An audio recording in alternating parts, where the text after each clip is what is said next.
Hey everyone, welcome back to the channel. Today I've got a super helpful tutorial for you. We're diving into how to design a professional looking sidebar in Figma, even if you're just starting out. By the end of this video, you'll know exactly how to find a great sidebar template, customize it to fit your own style, and take your UI designs to the next level in just a few easy steps. If you've ever felt overwhelmed designing layouts from scratch or just want to speed up your workflow in Figma, you're in the right place. Alright, let's get started. The first thing you'll want to do is open up Figma. If you're brand new to Figma, don't worry, you can use it right in your web browser or download the desktop app. Once you're in, you'll see the Figma dashboard where all your projects live. Just take a second to make sure you're logged into your account so you can save your work. Next, look towards the top of the Figma dashboard where you'll notice some helpful tabs. Find the one labeled Templates and Tools and click on it. This section is packed full of awesome pre-made designs and utilities you can use to jumpstart your projects. Using templates in Figma is a real-time saver. Think of it like cooking with a recipe instead of from scratch. You get a solid starting point, but you can always add your own flavors. Once you're in the Templates and Tools section, look for the search bar. This is your key to finding exactly what you need. Go ahead and type in sidebars. Give it a moment, Figma will pull up a list of sidebar design templates created by other designers.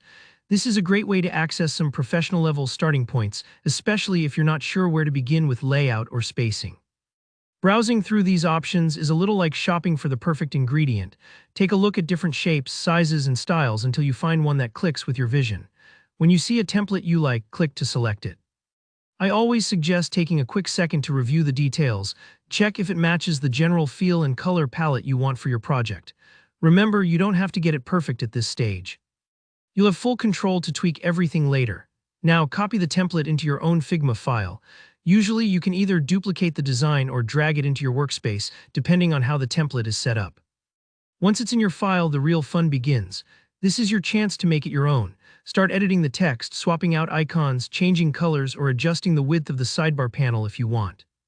Don't hesitate to experiment. This customization is what turns a generic template into something that feels uniquely yours. For example, if you're designing an app for project management, maybe you want to add special links for tasks, calendars, or notifications. Adjusting these details is how you tailor the template to fit your app's identity, and it's totally okay to play around until you're happy with how everything looks. That's pretty much it. Using templates in Figma to build sidebars is straightforward, but it's a huge productivity boost, and it makes your designs look polished with less effort.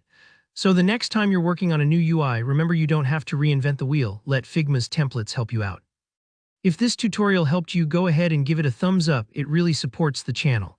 If you have any questions about customizing sidebars, or if you want to see more in-depth Figma walkthroughs, just drop your thoughts in the comments below. And if you want more easy-to-follow design content every week, make sure you hit that subscribe button. Thanks for watching, and I'll see you in the next video.